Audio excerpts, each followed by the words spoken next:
So I am here to walk you through the very fun financial records of Outagamie County Insane Asylum. So my father is a mortgage banker and it's just part of my blood. So I'll do this. So to put this in perspective, here's a nice picture of Appleton, Wisconsin that we're all very familiar of. If we're to zoom into this area, we would find Fox Valley Technical College, Brewster Village, and the 41 freeway. Again, zooming into the forest, we find the remains of Outagamie County Insane Asylum. Here is the bridge that you would cross if you were to take the trail. It was built by the patients. Here's the cemetery where their bodies remain. And in this mess, you're going to find a whole bunch of bricks that once made the barn. So if you guys want to go out and visit it, it's very nice. So it became a kind of focal point in Appleton in 2013 when Gwen Zimmerman, a local resident, called on the county to improve the grounds and make it more than a grassy patch with unknown bodies laying in it. When this all happened, it kind of created this fuss about who the patients were, what did they do there, how were they treated, and these questions all led to the record books, and the record books are pretty much empty, which led this kind of Hollywood-esque conclusion of very mistreated patients and evil doctors and cold, drippy rooms and the like. Specifically, the Post-Crescent was very happy to write about this topic. They had an article titled "The Insane Asylum Cemetery Forgotten Stories," which in it they have a whole bunch of patients that they list everything they know about the patient. Here are two examples, and you can see they're incredibly very, very small. John Doe, we don't even know this guy's name. We do know simply just when he arrived and that he died in a coffin and was put into the ground on the asylum ground. They even go as far to say that he was anonymous in life as well as death. Further, we have other examples that are barely 4 sentences long. And this all led to an idea of a desolate and cold reality for these patients. But however, while the records are sparse in regards to the patients, they're incredibly rich and very thorough in regards to financial records. And by simply looking at the patient records, one is implying that the focus of the asylum was on the patients, when that wasn't actually the case. The focus instead was to keep the doors open for as long as possible without being a burden to the taxpayers of Appleton. And to do this, their focus was not on the patients, but instead on keeping costs low, production high, and creating a profit. Given some historical background, mental illness has been a focus or a hot topic since about 400 before Common Era in Greece, the Roman Empire, India, and China. It wasn't until 1407 in Valencia, Spain, that we see the first specialized facility come into existence, but it looks very different than what we see today because it wasn't providing any treatment. It simply was hoping to remove these people off the street and put them away while everyone else can go about their day and not see them. The United States actually had the Eastern State Hospital, which opened prior to becoming a country, which kind of shows this was a topic before we even had simple things in the United States figured out, like taxes. This all changed by this lovely lady, Dorothea Dix. In 1841, she was working at East Cambridge Jail, where she started to notice this massive increase in the mentally ill and how they were being treated very poorly and basically not being treated at all. She then started a movement that spread nationwide that aimed to promote that mental illness could in fact be cured, and it was the state's responsibility to provide that treatment and do it free of charge to the mentally ill. To narrow it down a little bit more, Wisconsin, this is pre-1860, this is the pre-asylum era, where Wisconsin, so specifically Appleton, was still a developing city. We weren't considered urban by any means yet. And at this time, Outagamie County and other counties in Wisconsin, the only place for them to put their mentally ill was in poorhouses or jails, or simply leave them on the street. However, they never really ended up in poorhouses because counties like Outagamie County only had spots for 11 people, and poorhouses cared for the mentally ill, the poor, the blind, the deaf, kind of anyone that needed some sort of help. So while they were overcrowded, They also cost a lot of money at this time, where you see in the census records a massive increase in people that are identified as mentally ill and need help. We don't actually know why that is. Sociologists have thought perhaps it has to do with religion or possibly social control, but all we do know is that there was an increase in the price and the amount of people that are trying to be cared for under the term insanity. So while this was increasing and the prices were going up, Wisconsin started a plan to build their own state hospital. This is part of the Dorothea Dix movement, where she also argued that the insane should be given a place that is purely focused on caring for them. No one came to this place for any other ailment besides being deemed insane. This was the first one that opened on July 14th, 1860, and it was called the Wisconsin State Hospital for the Insane in Madison. They quickly learned, though, there was a big problem with the increasing rate of insanity. There was more people coming in and very few people leaving. In the first year of operation, they accepted 89 patients and only 3 recovered and were released back to their home county. So this led to their brilliant answer to simply build another facility.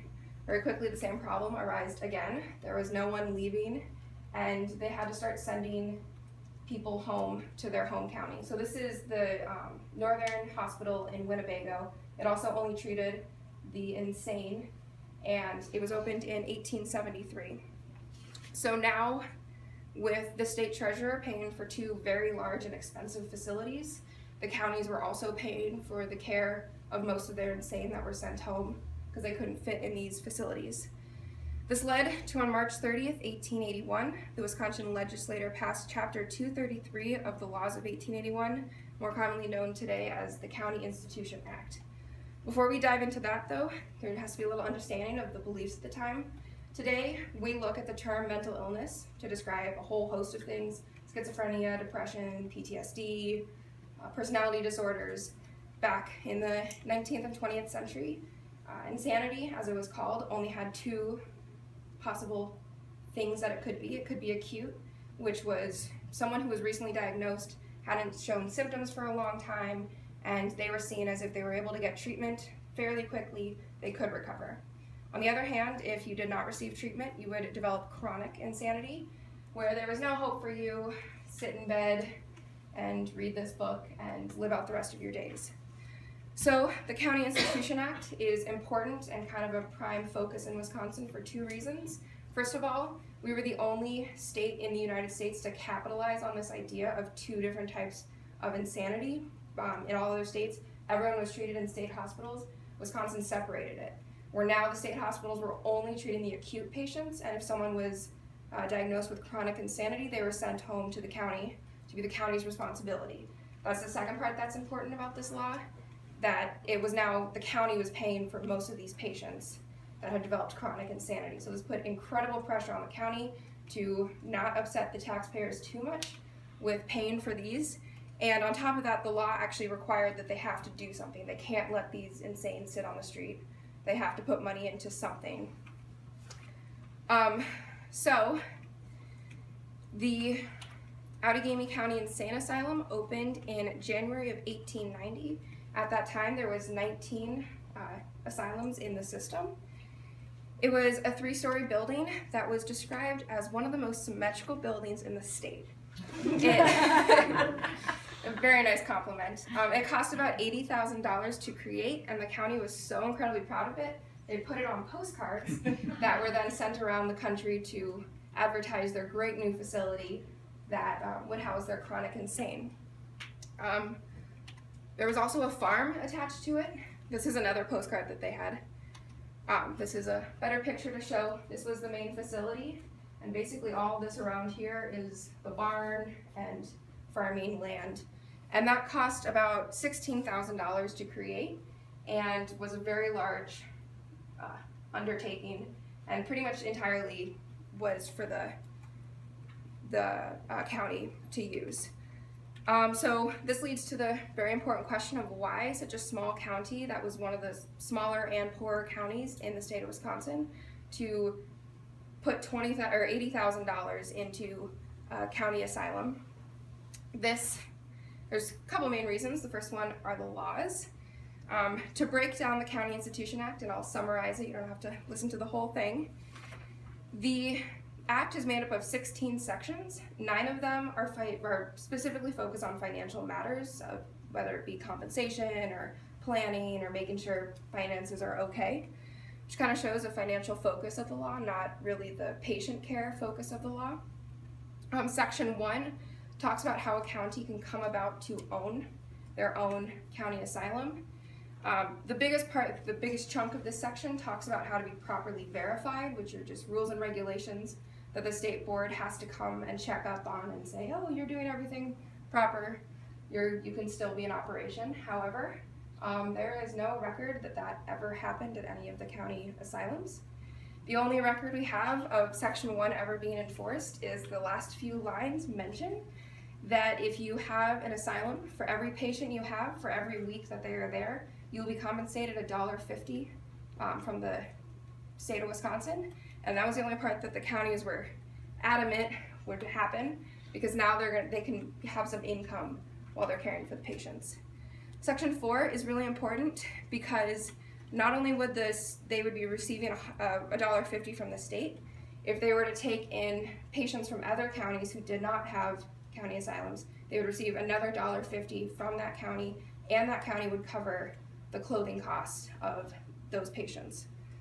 Which, I know this is really hard math, but it means you're earning double if your asylum was big enough to care for.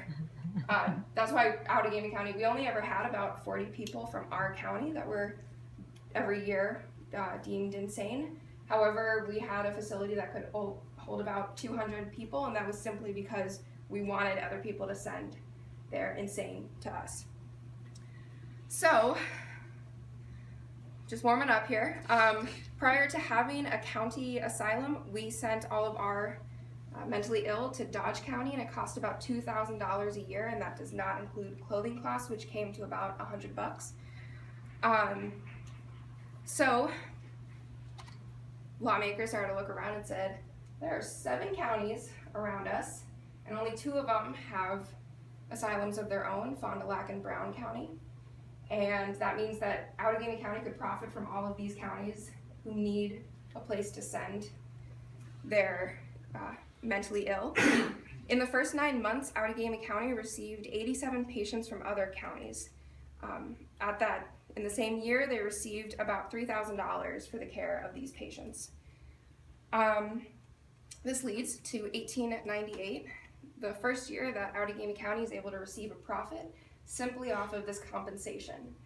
Their expenses are about $1,500, or $115 lower than what they're simply receiving from the state and other counties for compensation. And this calculation does not include clothing costs, which would have created more of a profit.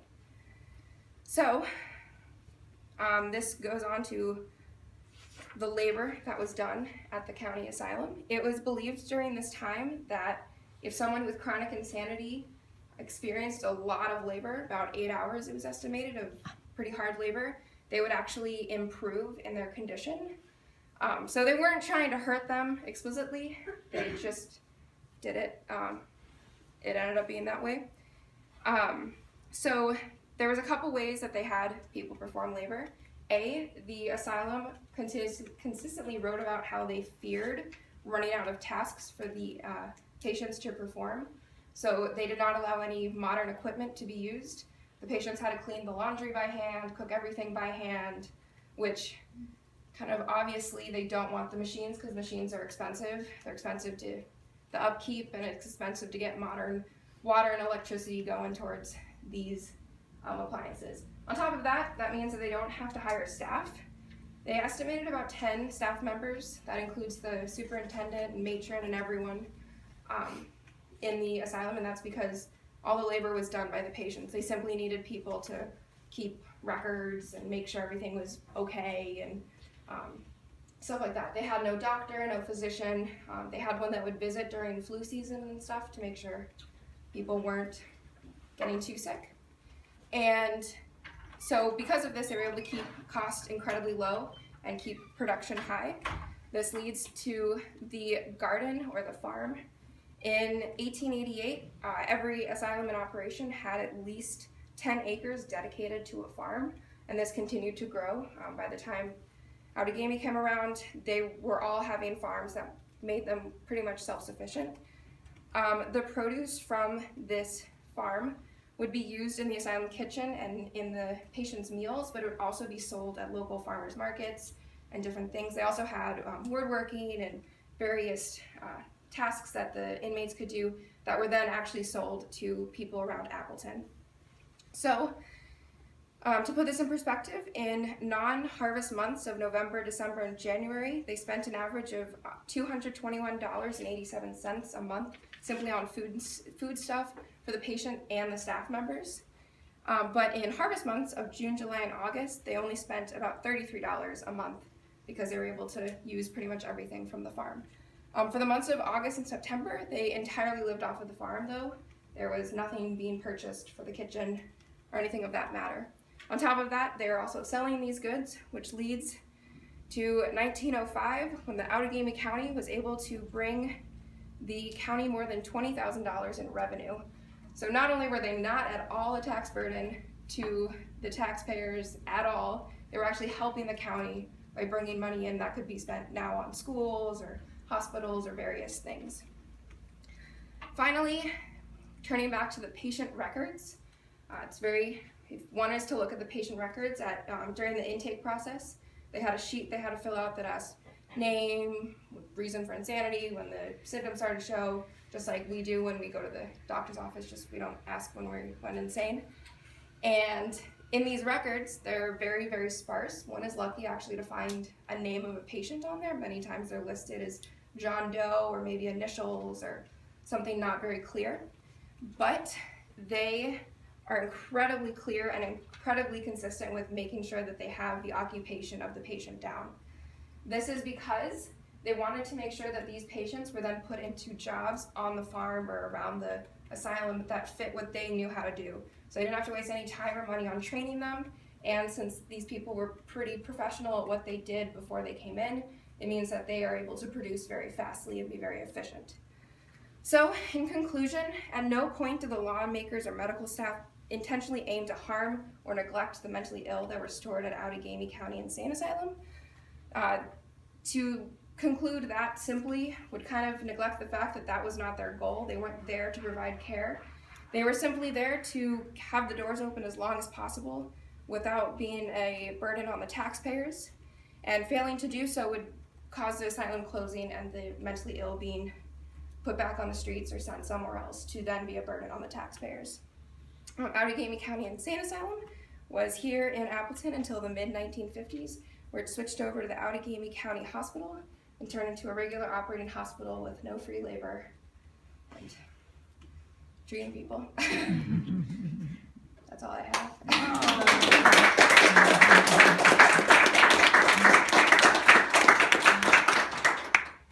Any questions? Yes? I have maybe a statement question and then a question. The statement question is, I know you said that it's not easy to find an explanation for why there's this increasing number of the insane in the middle of the last century. It would be interesting to see if there is a corollary increase in insanity in other countries at the same time. Is it maybe a change in the way that medicine is being practiced, or is it a consequence of the Civil War? So to answer that, there actually is an increase in other countries, but nothing as close to what we see here. Okay. If you look at the percentages, it's a very stark difference. And people at the time actually blamed immigration for that.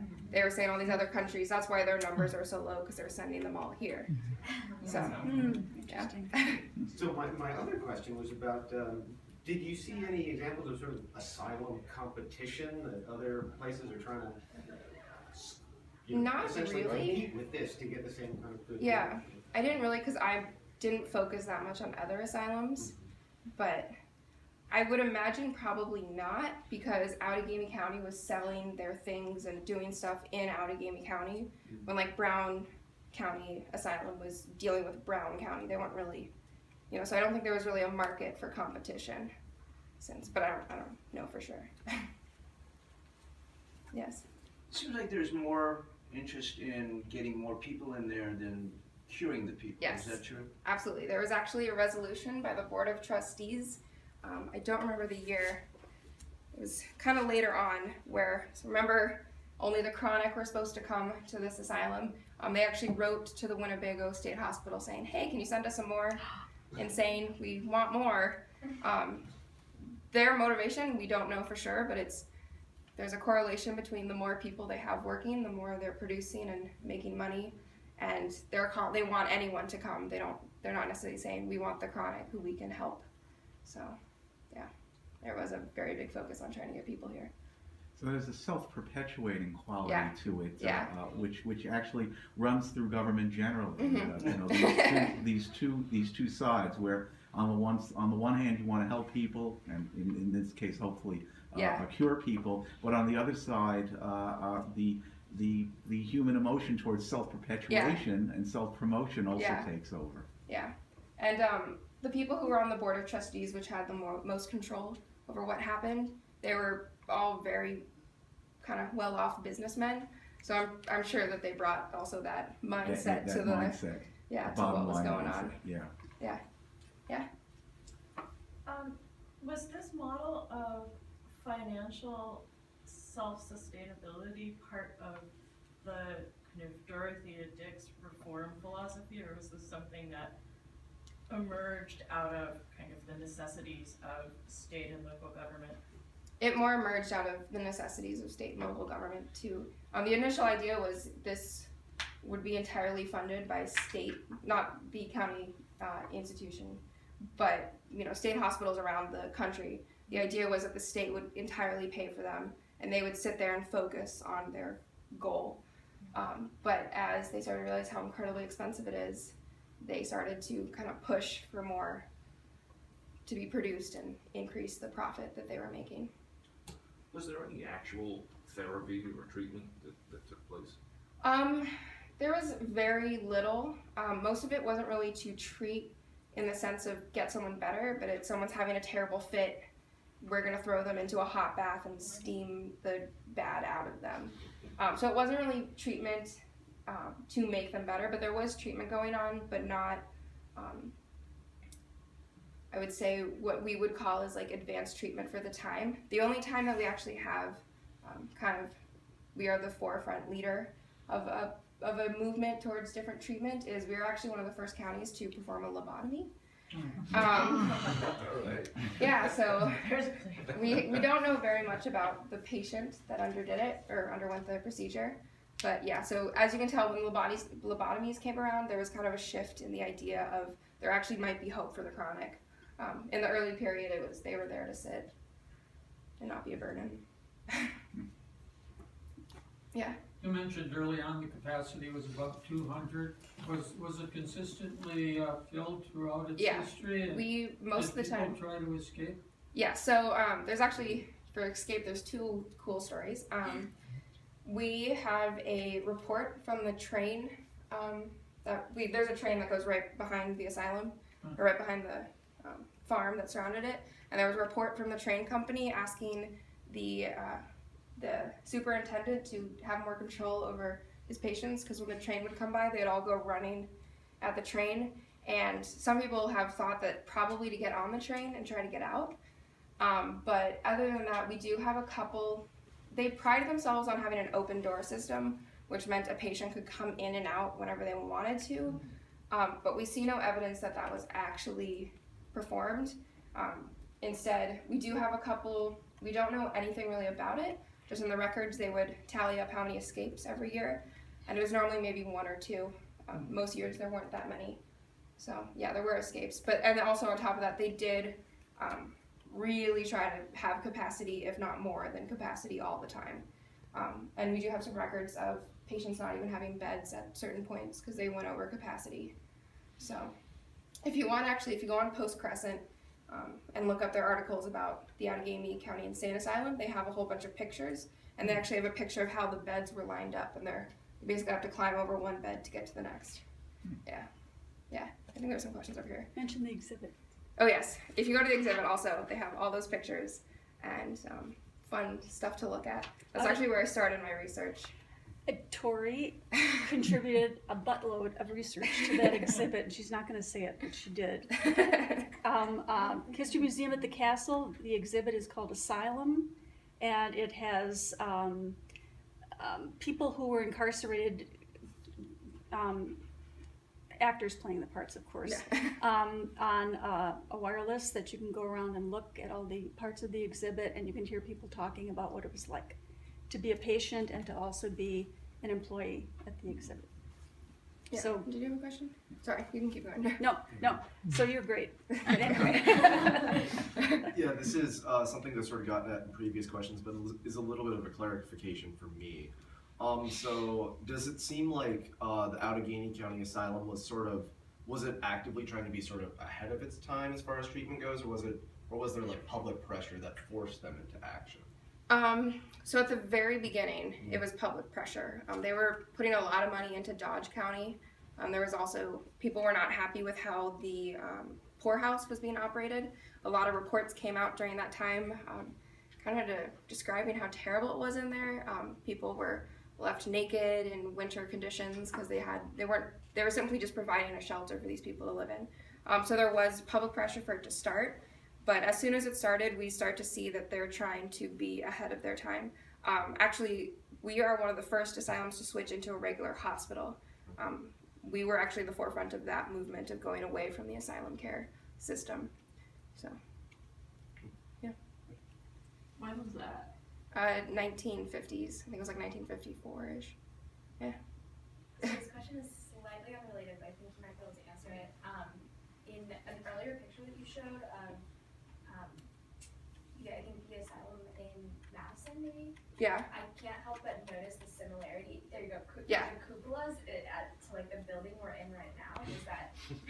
Was there any like overlap in like architecture? Like it's just so strikingly similar. And I was just wondering if you could comment on that. So it was a popular design at the time, but on top of that, there actually was a guy who traveled around and designed pretty much most of the county asylums. So if you go to, I don't know, another history museum that has an exhibit on their county asylum and you're like, wait, it looks just like our county asylum, it is pretty much the same thing. He would go around with his designs and say, I'll sell you this for $20.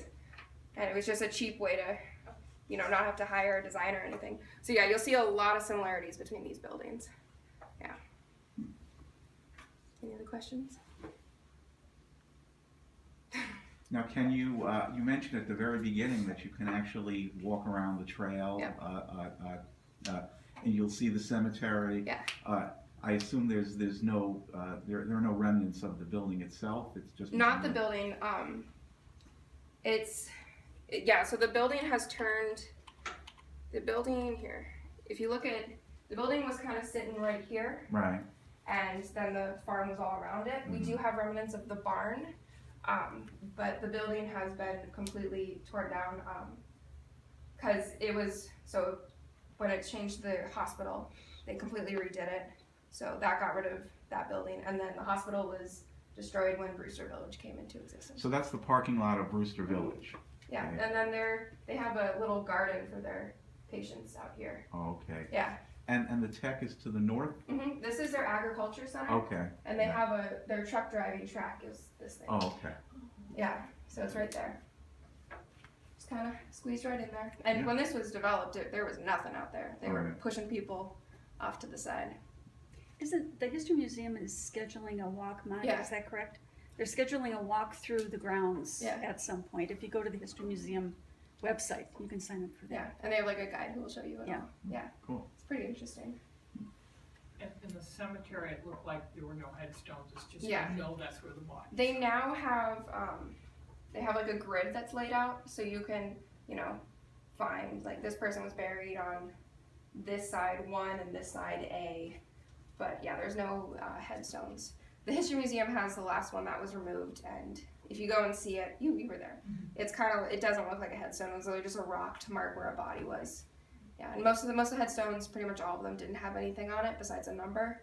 So if the family came back and asked for the body, then they could go, they're in 114, which we don't have any record of that happening, but in case. Well, great, thank you, Thank Tori. you.